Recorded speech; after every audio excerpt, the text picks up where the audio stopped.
महेंद्रा यहाँ पे लिख रहे हैं, राज रतन सर और एसजे सर, जय भीम बुद्धिस्ट बनने के बाद सोशल सिक्योरिटी कैसे मिलेगी? ओके, ये एक इनका क्वेश्चन है। उल्टा तो मैं ये कहना चाहूंगा कि सोशल सिक्योरिटी के लिए ही बाबा साहब ने बुद्धिज्म हम लोगों को मार्ग दिखाया है कि अगर आप एग्जैक्टली। सोशली सिक्योर होना चाहते हो तो आपको बुद्धिज्म के अलावा पर्याय नहीं है।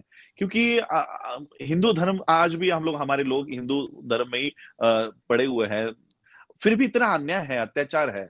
लेकिन आज भी देखिए, इंडियन मीडिया हो, इंडियन गवर्नमेंट हो, जब बौद्धों के ऊपर अत्याचार होता है तो कहीं नहीं छापता कि बौद्धों की बस्ती जलाई, बौद्धों को मारा, बौद्धों को पीटा। वो कहेंगे दलितों को मारा, दलितों को पीटा।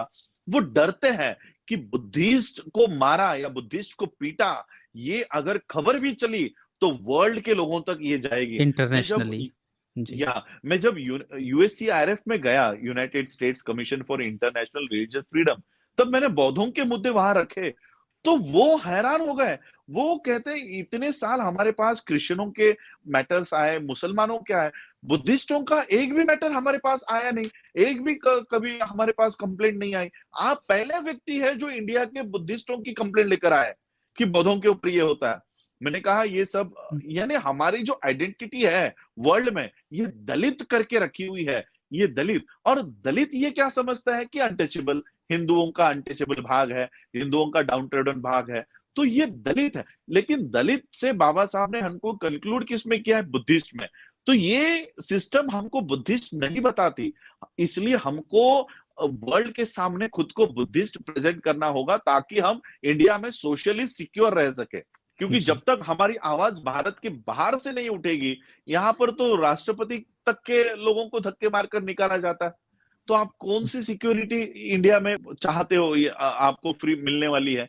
तो जब तक भारत के बाहर से हमारी आवाज नहीं उठेगी, यूनाइटेड स्टेट्स नेशंस में नहीं उठेगी, वर्ल्ड फेलोशिप ऑफ बुद्धिस्ट में नहीं उठेगी, तब तक हम सोशली सिक्योर नहीं रहेंगे, नहीं हो पाएंगे। इसलिए हम लोगों को बुद्धिज्म की ओर पहले हम लोगों को जाना चाहिए। जी। मूल निवासी गोंडवाना यहाँ पे लिखते हैं, जनजातियों पर बाबा साहब की राय क्या थी, प्लीज बताएं। मेरे ख्याल से जनजातियों पर, या जिसे हम शेड्यूल्ड ट्राइब्स कहते हैं, शेड्यूल्ड ट्राइब्स की पहले पहचान थी क्रिमिनल ट्राइब्स। इनको ओके। क्रिमिनल ट्राइब्स कहते थे, इनका ऑफिशियल नाम था क्रिमिनल ट्राइब्स।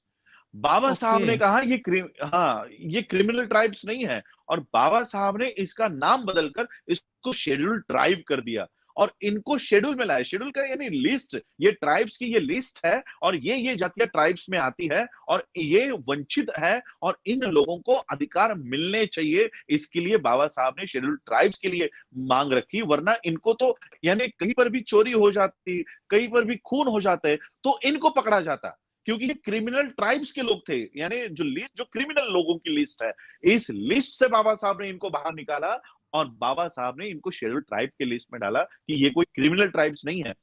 तो ये बाबा साहब ने शेड्यूल ट्राइब्स के लिए बहुत सारे अधिकार बाबा साहब ने दिए। आज भी शेड्यूल ट्राइब की जमीन कोई भी खरीद नहीं सकता, ये बाबा साहब की देन है शेड्यूल ट्राइब्स के लिए। शेड्यूल ट्राइब्स को आज सही में बाबा साहब को मसीहा मानकर बाबा साहब को फॉलो करना चाहिए। लेकिन बाबा साहब के विचार वहां तक हम लोग पहुंचा नहीं पाए, ऐसे नहीं कि वो लोग जान नहीं पाए। आज भी शेड्यूल ट्राइब इतनी, महाराष्ट्र हो या अलग अलग राज्यों में जब जाता हूं, उनकी हालत में देखता हूं, उनको भारत में क्या चल रहा है वो कोई पता नहीं है।